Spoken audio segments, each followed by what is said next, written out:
మేము ఇవ్వాల్సిన food pockets కానీ అవన్నీ వెళ్తున్నాయి. ఇంకా ముమ్మరం చేస్తున్నాం. ట్రాఫిక్ కూడా కంజెషన్ ఉంది, అన్ని రెగ్యులేట్ చేస్తున్నాం. చివరి ప్రాంతానికి కూడా వెళ్లాల్సిన అవసరం ఉంది. కొంతమంది పేషెంట్ కూడా ఉన్నారు, పిల్లలు ఉన్నారు, కొంతమంది ముసలోళ్ళు ఉన్నారు, వాళ్ళు కూడా తీసుకురావాలి. ఎవరు కూడా ప్యానిక్ రియాక్షన్ అవసరం లేదు.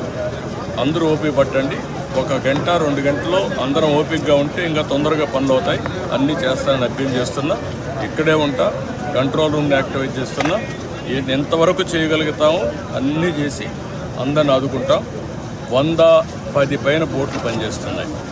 అదే మాదిరిగా 4-6 హెలికాప్టర్లు వస్తున్నాయి. ఒక హెలికాప్టర్లో ఫుడ్ పెట్టడం కానీ, లేకుంటే బోట్లో తీసుకుపోవడం కానీ, పేషెంట్లు తీసుకురావడం కానీ ఇవన్నీ జరుగుతున్నాయి. వర్షం కూడా పడతా ఉంది, అయినా కూడా ఎక్కడ ఆపరేషన్స్ ఆపం, అన్ని విధాలు. సార్, ప్రకాశం బ్యారేజ్ 69 గేట్ దగ్గర బోట్లు కొట్టుకురావడం ఏమన్నా కుట్రే ఉందా?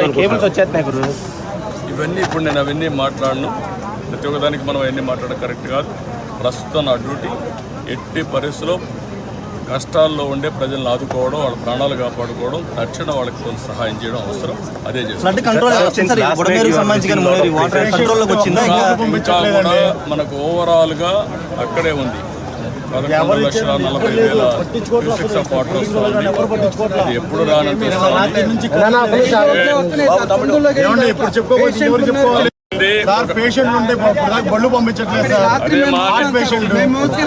మా మాట ఏంటండి, 1 గంట టైం ఇవ్వండి, చేస్తాను. మమ్మల్ని ఇబ్బంది పెట్టి, నన్ను ఒక్కడే ఇబ్బంది పెట్టినా కూడా అందరికి న్యాయం చేస్తాను. నేను విన్నానమ్మా, మీ కష్టాలు అర్థం చేసుకున్నాను. అందరిని ఇంటూనే వచ్చా. ఇప్పుడు మళ్ళా పోయి నేను అన్ని స్ట్రీమ్ లైన్ చేస్తాను. మళ్ళా వస్తాను, నేను చూసుకొని చేస్తాను. నాకు వదిలిపెట్టి నేను చేస్తాను. దయనీయమైన పరిస్థితి ఇక్కడ ఉంది అని అంటే ఒకసారి మైకు పెట్టి ఎవరినైనా కూడా అడగండి. నిజంగా ఎంత దారుణమైన పరిస్థితి అంటే ఇక్కడ నుంచి మనుషులు వస్తా ఉన్నారు. ఇళ్లలో నుంచి దాదాపుగా 2 రోజుల పాటు కనీసం తిండి కూడా లేని పరిస్థితుల నుంచి నడుచుకుంటూ వాళ్ళంతా కూడా బయటకు వస్తా ఉన్నారు. బోట్లు ఏమైనా ఏంటంటే చాలని బోట్లు, ఆ బోట్లు కూడా ఎక్కించుకునే పరిస్థితులు,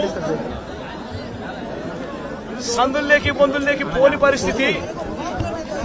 బోట్లలో వచ్చే వాళ్ళ సంఖ్య ఎంతమంది ఉన్నారు, నడుచుకుంటూ వచ్చే వాళ్ళ సంఖ్య ఎంతమంది ఉన్నారు ఒక్కసారి గమనించండి. ఈ లోతు దాకా నీళ్లు నుండి నడుచుకొని వస్తా ఉన్నారు. వచ్చిన వాళ్ళు కనీసము ఇక్కడికి వచ్చిన తర్వాత ఎక్కడికి పోవాలన్నా కూడా తెలియదు. ఇక్కడికి వచ్చిన వాళ్ళకు కనీసం రిలీఫ్ క్యాంపులు కూడా లేవు. రిలీఫ్ క్యాంపులకు వీళ్ళని తీసుకుని వెళ్లే కార్యక్రమము లేదు, వీళ్ళకి చెప్పింది లేదు, చేసేది లేదు. రిలీఫ్ క్యాంపులు కూడా లేకుండా ఇక్కడికి వచ్చిన వాళ్ళు ఎక్కడికి పోవాలో తెలియక వాళ్ళ బంధువుల ఇళ్ళకి పోతా ఉన్నారు. Please do subscribe to Telugu రాజ్యం ఛానల్. హాయ్ అండి, నేను మీ ఆర్పీని, నెల్లూరు పెద్దారెడ్డి చేపల పులుసు ఓనర్ని. మీరు తెలుగు రాజ్యం అనే ఈ యూట్యూబ్ ఛానల్ సబ్స్క్రైబ్ చేసుకుని మంచి వీడియోలతో వస్తారు. Thank you so much. Hi people, I'm Sonakshi Verma and you please watch Telugu Rajyam and please subscribe to the channel.